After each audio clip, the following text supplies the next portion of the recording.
नवरात्रीच्या पहिल्या दिवशी नवदुर्गेचं पूजलं जाणारं पहिलं रूप म्हणजे शैलपुत्री.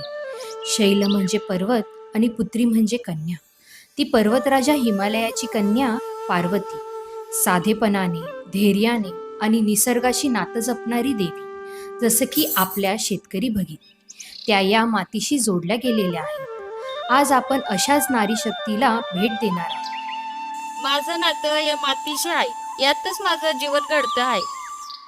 कष्ट माझं अलंकार आहे, धैर्य ह्याच माझा आधार आहे. या निसर्गाशी नातं हीच माझी पूजा, ही मातीच माझं सामर्थ्य आहे.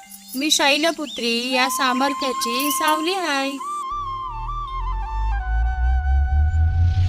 नवरात्रीचा पहिला दिवस शिकवतो, मातीतूनच शक्ती जन्म घेते. आजची खरी शैलपुत्री म्हणजे आपली शेतकरी भगिनी.